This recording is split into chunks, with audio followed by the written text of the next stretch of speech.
JJK Zero is probably my new favorite anime shonen movie. I think it does a lot of great things.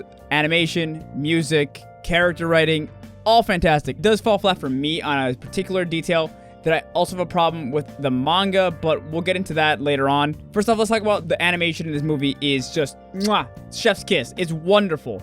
Fight scenes, choreography. Appa should absolutely be proud of themselves, and I am so sorry for all the workers that didn't get a chance to sleep while making this movie. One thing that I feel like goes under talked about when it comes to JJK Zero is the music. Holy fuck, the soundtrack in this movie is awesome. The moment I got out of the theater, I immediately went to Spotify, found the songs that are now on my playlist. I particularly like the theme song made by King Goo? I am sorry, I'm mispronouncing the absolute shit out of this song.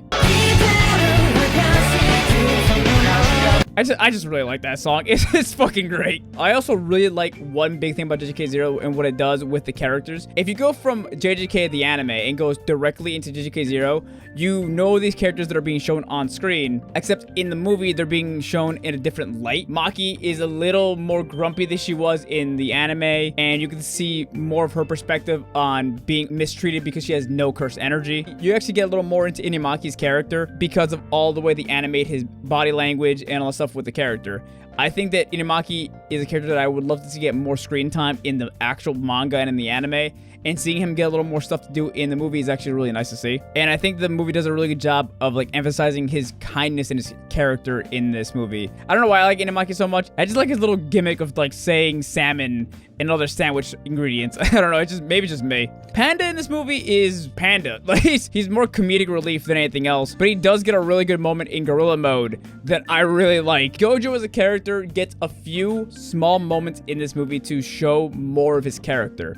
You get to see a softer side to him, and also you get to see him stand by his students with one particular scene in line of dialogue where he backed Yuta. And I really like that scene because it shows you how much of a good person Gojo actually is, which you don't get that much of Gojo showing different sides of himself in the anime. So seeing more layers to Gojo is always a really good thing to see. Yuta as a protagonist is interesting. He kind of gives me Shinji from Evangelion feels at the very beginning of the show, but he slowly starts to get more brave and confident in himself as the movie goes on. And his big character theme of finding the will to live and finding reasons to live and trying to make connections with people and help them is really good. I really like it because it's basically the opposite of Yuji from the main story, where Yuji's main theme is finding people to surround yourself at the end of your life.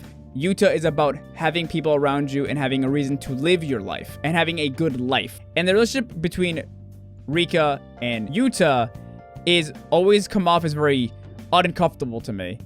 And not in a really horrible way, it just feels kind of gross. And don't get me wrong, I'm not saying that's a negative. I think that it's very interesting that Yuta has to kind of manipulate this ghost girl creature thing that essentially has the mind of a child, and the relationship being built on a promise that they made when they were children, and then having the tragedy of her dying is actually really, really interesting to me as well. It emphasizes the theme of JJK being all about death, and how trauma and negative emotion can also, while being bad, can also make you stronger as a person. Now for the negatives that I have with this movie, and they're not really that many.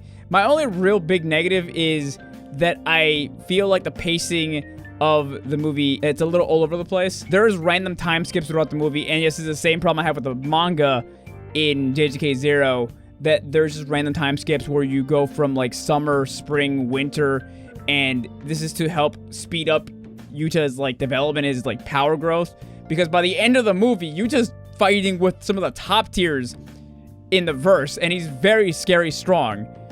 And it lets you understand why the writer wrote Yuta to go to Europe instead of being in the main story. Because if he was in the main story, he probably would have solved most of the problems by himself.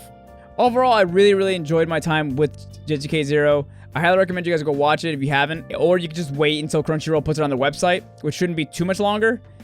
And if you guys enjoyed this video, please hit the like button, share, tell me in the comments down below, and I'll see you guys in the next video. Bye!